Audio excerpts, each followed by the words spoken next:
in October, this time of the year, in 1978. And we were hosted by our dear Pancho, whom we miss today, but remember with gratefulness. I had just that year completed my PhD, having studied electronics engineering and management in India. I went to Case Western Reserve University in Cleveland to do my PhD and decided to do field work in India for my dissertation. And I spent most of 1977 in southern Rajasthan, uh, which is a tribal, indigenous, very poor area. And my purpose, as I was a student of organizational science and management, was to understand the management and organization of rural development programs in India. But unlike most management theories that I had read, I decided to look at this phenomena from the eyes of the beneficiaries, the recipients of that development. And I spent a year in Kherwada block of Udaipur district in southern Rajasthan. I arrived there in mid-January, winter, and the political emergency had yet not been lifted, though the elections were around the corner. And as I had learned from my elders in my hometown, Kanpur, um, I was I went there with usual, sort of clothes that would be comfortable, but also carried a gamcha, which I am going to put on my shoulder. Gamcha. It is called gamcha. It is basically what we consider multi-purpose, multi-purpose instrument. It can be used. That's it. Thanks. It comes in different shapes and sizes, but it always has combination of red and white. So the one I am showing you today is this one. The one we have picture of is that one. Gamcha serves multiple purposes. It allows you to wipe your sweat. It allows you to cover your head if it is raining or hot. And it allows you to wash and in water shortage areas allows you to take a quick shower and rub your body and wrap it around your body and proceed. This is called gamcha. So the story is that after about 2 weeks of spending time in those villages, uh, and mostly accompanied by local farmer leaders, farmer youth, one day we were going somewhere and I was thirsty, so I asked this colleague of mine, the farmer, can we stop and have have some water, not glass but water. And so there was a well, and we saw, and I pulled the bucket and started drinking. And he stopped me, and I said, "Why? What happened?" He said, "You shouldn't drink like this. You should strain it with your gamcha because there are likely to be some such living beings who will later on show up from your body."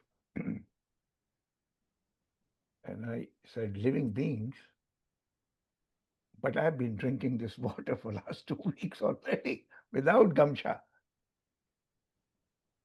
So he said, "Don't worry, we will ask the local wise old man to bless you so that those animals don't come out of your body."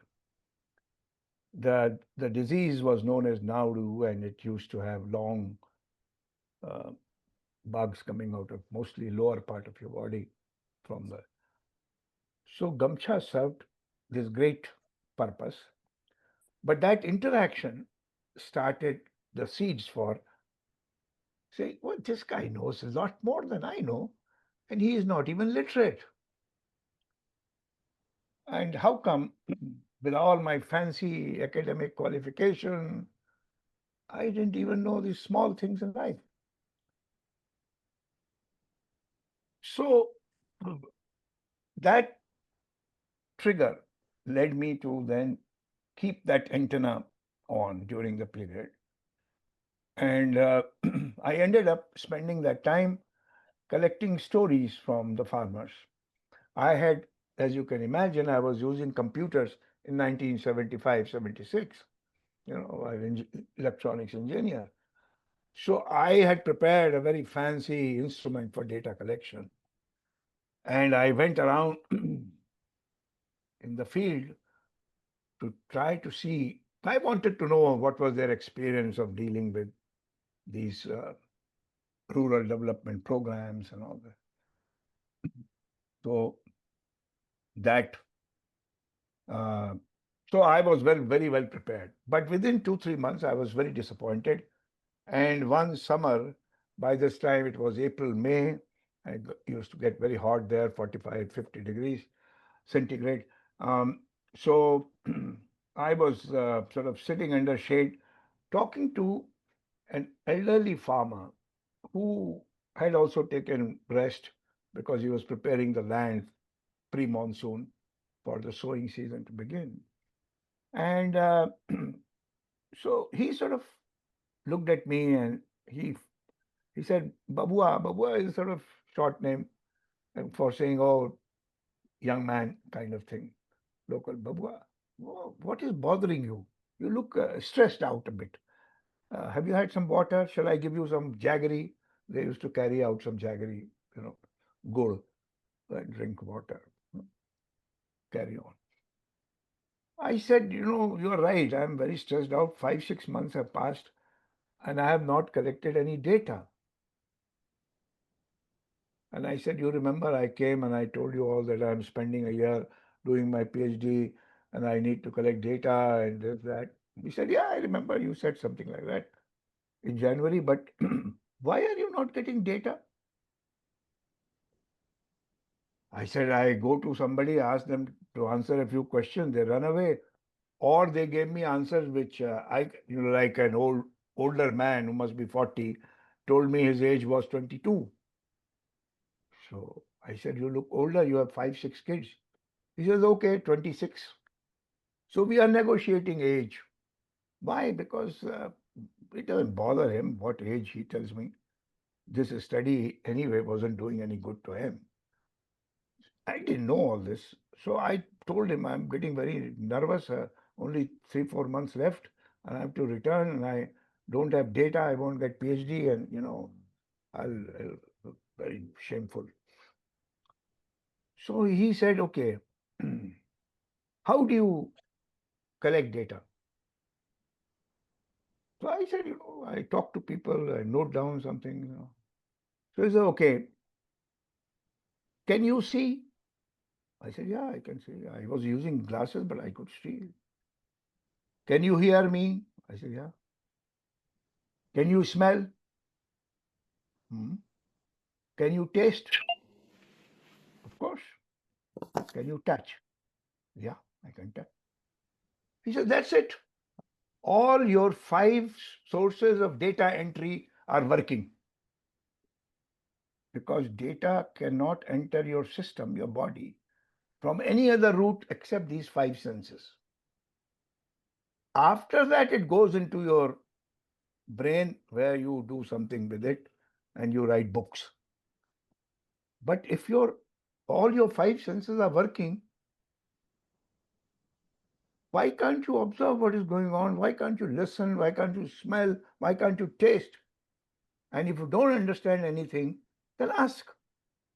But don't carry your pencil around. It's disturbing.